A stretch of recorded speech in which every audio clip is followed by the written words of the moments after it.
శ్రీ గురుదత్త. జై గురుదత్త. శ్రీ మహాగణాధిపతయే నమ. శ్రీ సరస్వత్యై నమ. శ్రీపాదవల్లభాయ నమ. ఆధ్యాత్మిక బంధువులకి, దత్త బంధువులకి అంతమందికి కూడా కృతజ్ఞతాపూర్వక అభివందనాలు తెలియచేసుకుంటూ, ఇవాళ మనం సజ్జనగడ సమర్థ రామదాసు వారి యొక్క దివ్య లీలా వైభవంలో మనం 21వ రోజు మనం స్మరణం చేసుకుంటున్నాం. ముందుగా విఠల్ బాబా వారికి, మాతా నిరంజనానంద మాతాజీ గారికి శిరస్సు వంచి నమస్కారం చేసుకుని, ఇవాళ మనం ముసల్రాము గారికి ఎలా రక్షణ కల్పించారో ఇవాళ మనం స్మరణం చేసుకున్నాం. సమర్థులు వారి శిష్యుల్లో మంచి బలవంతుడైనటువంటి పహిల్వాన్ బ్రహ్మచారి శిష్యుడు ఒకడు ఉండేవాడు. అతడు చాలా యోగ్యుడు. ఎప్పుడూ నిత్యం 1200 సూర్య నమస్కారాలు చేస్తూ ఉండేవాడు. సుమారు 7 అడుగుల పొడవు, 5 మణుగుల అంటే 50 కేజీల బరువు కలిగినటువంటి రోకలని ఒంటి చేత్తో మోస్తూ దాన్ని సాధన చేస్తూ ఉండేవాడు. ఇది గురుదేవుల ఆజ్ఞ. అతని జోలికి వస్తే ఎటువంటి వాళ్ళైనా సరే భయపడుతూ ఉండేవారు. అతనికి ముసల్రామ్ అని పేరు పెట్టారు. సమర్థుల వారు ముసలము అంటే రోకలిని ధరించిన వాడు కాబట్టి అతని ఆ పేరుతో పిలిచేవారు గురుదేవుడు. సమర్థ రామదాసులు వారి ఆదేశాన్ని శిరసావహించే ప్రియశిష్యుడు. ఆయన ఎలా చెప్తే అలా ఎటువంటి కార్యక్రమాన్నైనా నిర్వహించి చూపిస్తూ ఉండేవాడు. అదే నా విధి అని భావించేవాడు. ఉత్తమ శిష్యుల తాలూకా గురువు తాలూకా ఆదేశాలను పాటించేందుకు సంసిద్ధతమైతే చాలు, సద్గురువు తాలూకా అనుగ్రహం అపారంగా వర్షించి ఆ కార్యాన్ని నిర్వహించే శక్తిని ప్రసాదిస్తుంది. ఇది ఆనాడు ఈనాడు కూడా జరుగుతున్నటువంటి విశేషమైనటువంటి ప్రక్రియ. ముసల్రామ్ గోసావి అనే ఈ శిష్యుడు ఏ విధమైనటువంటి జంకు బొంకులు లేనివాడు. ఇతనిని అందువలనే మసూరి అనే గ్రామంలో ఉన్న వారికి మఠానికి అధిపతిని చేశారు సమర్థుల వారు. మఠాధిపత్యాన్ని అప్పగించినప్పటి నుంచి చాలా సమర్థవంతంగా ముసల్రామ్ దాన్ని నడుపుతున్నాడు. ఇతనంటే అక్కడ ఉండేటువంటి పఠాన్లకు కానీ ముసల్మాన్లకు కానీ చాలా హడల్. అంతేకాక ఈర్ష్య కూడా ఉండేది. ఇతను ఒక్కసారిగా 12 మందినైనా అవలీలగా కొట్టగలిగినటువంటి సామర్థ్యం కలిగినటువంటి వాడు. ఇతనితో వైరం పెట్టుకుని ఎవరూ గెలవలేరు. అందుకని వాళ్ళంతమంది కూడా కలిసికట్టుగా ఒక పన్నాగం పన్నారు. ఒకరోజు అందరూ కలిసి దారిలో వెళ్ళే ముసల్రాముని అడ్డగించి అతన్ని హాస్యం చేశారు. వారు అతన్ని ఆ రోకల కింద పెట్టమన్నారు. ముసల్రామ్ దాన్ని కింద పెడుతూ, ఏమీ మీరు మోస్తారా అని అడిగాడు. వారి ఉద్దేశం దానితోనే ముసల్రామ్ బుర్ర పగలగొట్టాలని. అందుకే ఒక పన్నాగం పన్నారు. ఒకడు వెంటనే దాన్ని ఎత్తే ప్రయత్నం చేశాడు, కానీ అతని వల్ల కాలేదు. దాని కారణంగా వారికి భయం పట్టుకుంది. ఇద్దరు కలిసి ప్రయత్నించారు, ఎత్తలేకపోయారు. మరొకడు కలిసి ప్రయత్నించాడు. ఇలాగ ఒక్కొక్కరుగా కలిసి ఒక 12-15 మంది కలిశారు.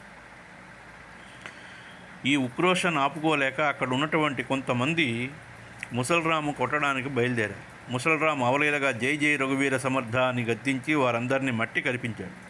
ఇది చూసి దారిని పోయే మరికొంతమంది తురుష్కులు అతనిపై యుద్ధానికి అంటే అతనిపైన దెబ్బలాటకు దిగారు. వారిని అంతమంది కూడా చాకచక్యంతో పడగట్టాడు ముసల్రామ్.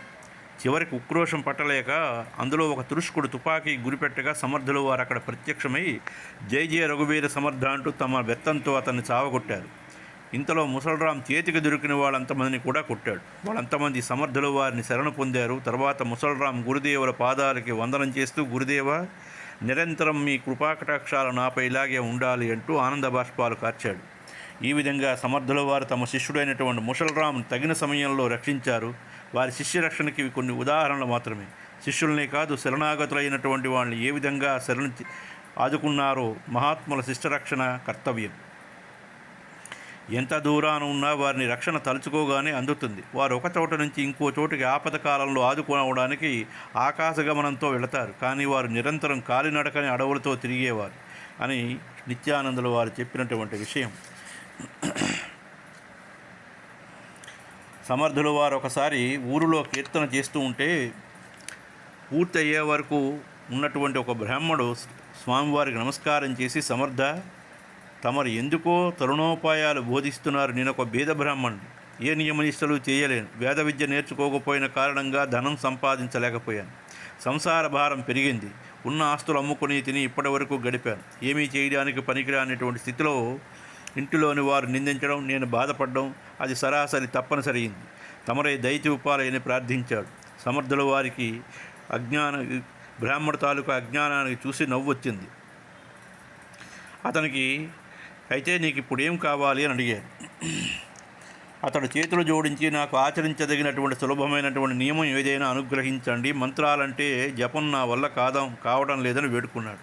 సమర్థుల వారి మొదలో ఎంత మూర్ఖులు ఈ ప్రజలు, ఇంత వయసు వచ్చిన సంసార పోషణ గురించి ఆలోచనే కానీ జన్మ తరించే మార్గం శ్రీరామనామ జపం తాలూకా రుచిని తెలుసుకోలేకపోతున్నారు అని విస్మయంతో, సరే నీకో నియమం చెప్తాను, ప్రతిరోజు గంధ పొట్టు ధరించిన వ్యక్తిని దర్శించిన తర్వాతనే భోజనం చేస్తాను అని ప్రతిజ్ఞ తీసుకో అని బోధించారు. ఆ బ్రాహ్మడు చాలా సంతోషించాడు, ఎందుకంటే వాళ్ళ ఊర్లో చాలామంది గంధ బొట్టు ధరించే వాళ్ళు ఉన్నారు. ఈ నియమం పాటించడం పెద్ద కష్టం ఏమి కాదనుకున్నాడు. సమర్థులు వారికి నమస్కారం చేశాడు. తన గ్రామానికి పోయి ప్రతిరోజు ఈ నియమం పాటిస్తున్నాడు. ఒకరోజు అతని అదృష్టమో కావచ్చు లేదా దురదృష్టమనాలో తెలియదు కానీ గంధ పొట్టు పెట్టుకున్న వ్యక్తి దర్శనం కాలేదు. అన్ని బజార్లు తిరిగాడు. చివరికి ఊరు బయట ఉన్నటువంటి చావడికి చేరాడు. క్రమంగా కాలం మించిపోతోంది. ఆకలి కడుపులో బాధ ఎక్కువైపోతోంది. సూర్యాస్తమయమైంది. రాత్రి అయ్యి కొంచెం పొద్దుపోతోంది. అలాగే ఎవరైనా వస్తారేమో అని 4 దిక్కులు చూస్తున్నాడు. జనసంచారం తగ్గిపోయింది. అతనికి ఎంతో దిగులు పట్టుకుంది. ఇక ప్రార్థన ప్రారంభించాడు. గురుదేవా, ఏమిటి పరీక్ష నాకు?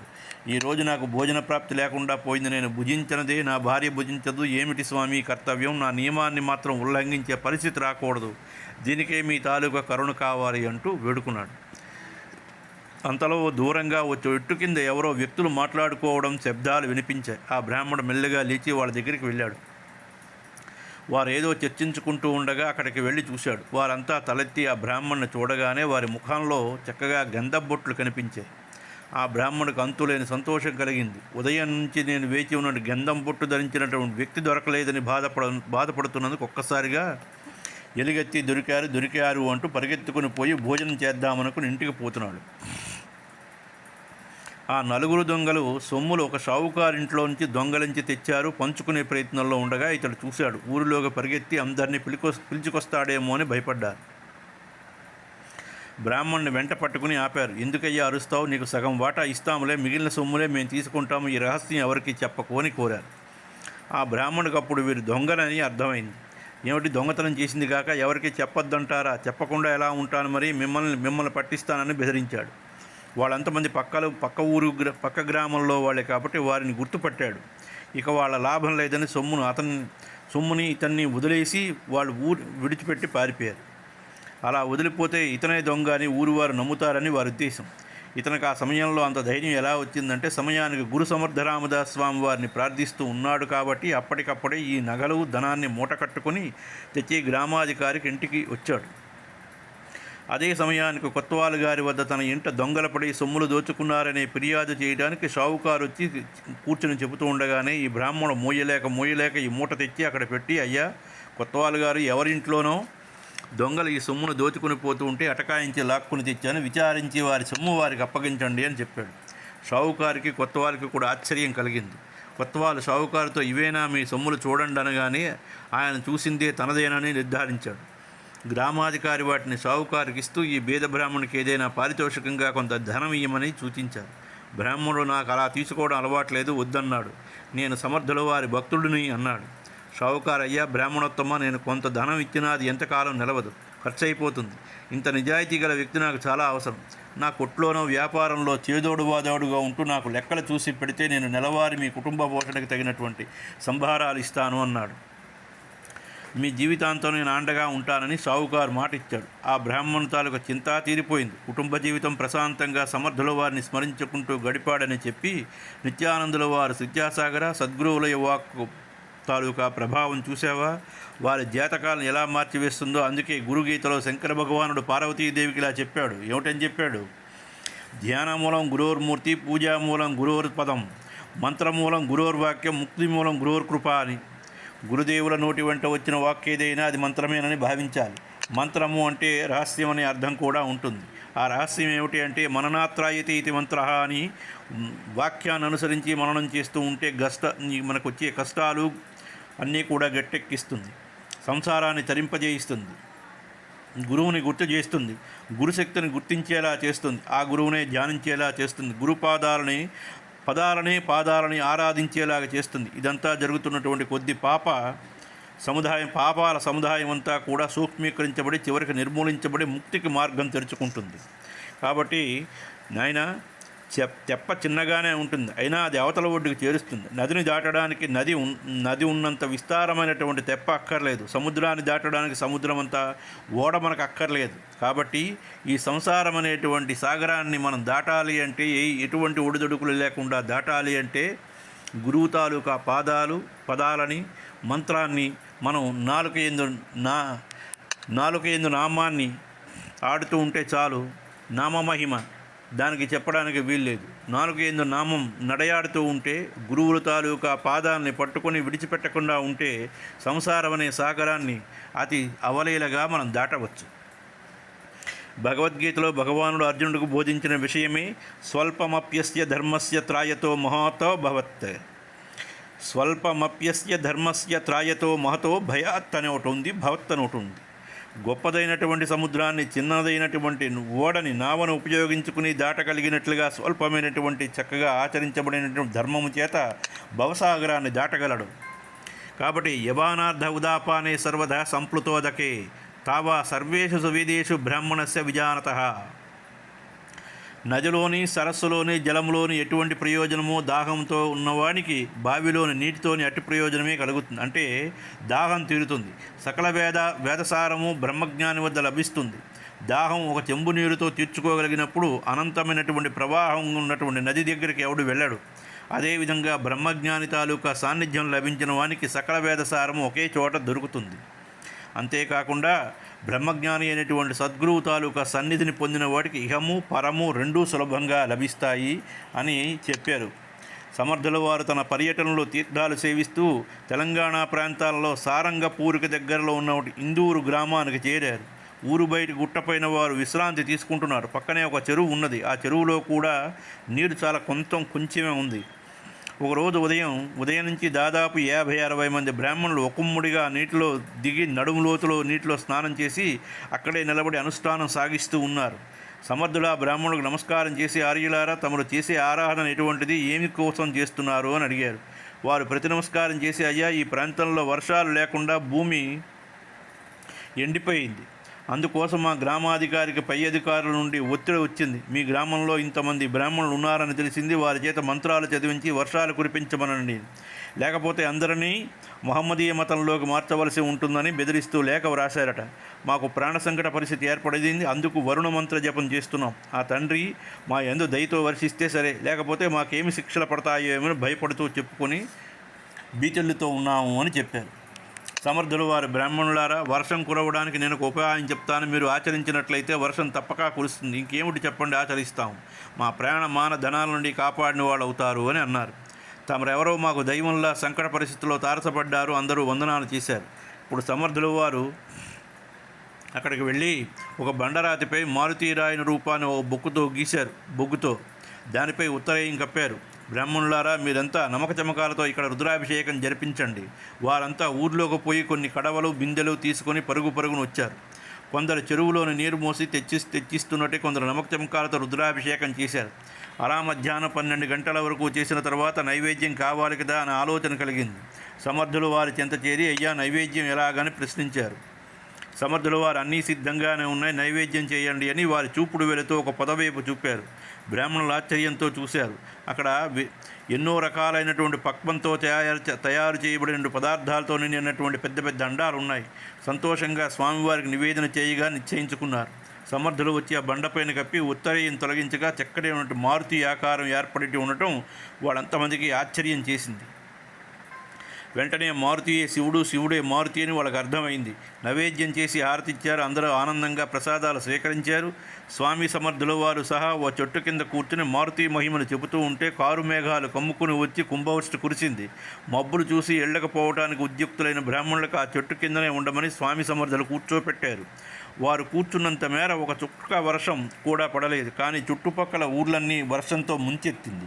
కాస్త వర్షం తగ్గిన తర్వాత గ్రామాధికారితో సహా గ్రామస్తులందరూ బయలుదేరి వర్షం కురిపించమని ఆ బ్రాహ్మణులు ప్రోత్సహించాము. వర్షం కురిసింది.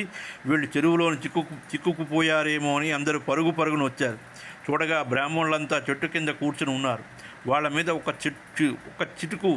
చినుకు కూడా పడలేదు. అందరికీ ఆశ్చర్యం వేసింది. వారి మధ్యలో దివ్య తేజస్సుతో వెలుగుతున్నటువంటి సమర్థులను ఆసీనులై ఉన్నారు. గ్రామాధికారి బ్రాహ్మణోత్తములారా, తమకు సన్మానం చేయవలసి ఉన్నది. భగవంతుని కృపని వర్షరూపంగా మాకు అందించారు. మా పరువు ప్రతిష్టలని కాపాడారు అని పొగిడాడు. అప్పుడు ఆ బ్రాహ్మణులు జరిగినదంతా వివరించి స్వామివారిని చూపించి అంతా వీరి ప్రసాదమే అని తెలిపారు. తకిమ వచ్చిన వారికి ప్రసాదం ఇద్దామని చూస్తే అక్కడ వంట పదార్థాలు, పాత్రలు అన్నీ మాయమైపోయి. ఆ సంగతినంతా తెలుసుకుని స్వామివారిని తమరెవరో మహాత్ములు సమర్థ సద్గురువులు తమ నామధేయం తెలపమని కోరగా, శ్రీరాముడే సర్వానికి అధికారి, సమర్థతంతా ఆయనదే, జై జై రఘువీర సమర్థ నినాదం చేసేసరికి కొందరు ఆ స్వామివారి నినాదం, వారి ఘనతను విన్నవారే వీరే శివాజీ గురువులని, మహారాష్ట్ర పారతంత్ర విముక్తికి మూల సూత్రధారి అయినటువంటి రామదాస స్వామివారని గుర్తించారు. మరొక్కసారి వాళ్ళంతమంది సమర్థులు వారికి సాష్టాంగ వందనాలు చేశారు. సమర్థులు వారయ్యా, తమరు వేదనారాయణులు, భూదేవతలు, మా వద్ద ఏమున్నది? శ్రీరామ ప్రభువు తాలూకా మహిమ జగత్తంతా నిండి ఉంది. ఈ మానవ శరీరం ఎందుకు స్తుతించుతారు అంటే, వారు అలా కాదని మేళతాళాలతో సమర్థులు వారిని బ్రాహ్మణులు కూడా గ్రామంలోకి ఉత్సవంలాగా తీసుకుని వెళ్ళారు. ఆ రోజు ప్రతి ఇంట పండుగలా భావించారు. గ్రామస్తులు కాపాడటం కోసం అక్కడ మారుతిని ఏర్పాటు చేశారని సమర్థులు వారు చెప్పగా, ఆ గ్రామంలో కూడా మఠ మందిరాలు ఏర్పాటు చేయడానికి వారు ప్రార్థించారు. తర్వాత అక్కడ మఠం నిర్మింపజేశారు. కోదండరాముని మందిరం స్వామి స్థాపించారు. మఠంలో హనుమంతుని ప్రతిష్ఠించారు. మఠాధిపతిగా కొన్ని సంవత్సరాలు ఉద్ధవ స్వామి నిర్వహించారు. సమర్థులు వారు కూర్చున్న గుట్టపై అక్కడ ఏర్పడినట్టు ఆంజనేయ శిలపైకి నీరు ధారగా పడటం అక్కడ మహత్యం. అక్కడి రాళ్లపైన ఒక శ్లోకం లిఖించబడింది. శ్రీరామ భక్త మూలరే ప్రసన్న సానుకూలరే సమర్థ తయాకునే తయాస్ సర్వ సట్వటేగనే అని నిత్యానంద స్వామి యోగీశ్వర విద్యాసాగర్తో పాటు శ్రోతలందరికీ తెలిపి జై జై రఘువీర సమర్థ, జై జై రఘువీర సమర్థ నినాదం చేయించారు. ఇవాళ 21వ అధ్యాయం సంపూర్ణం. ఇక్కడికి సమాప్తం.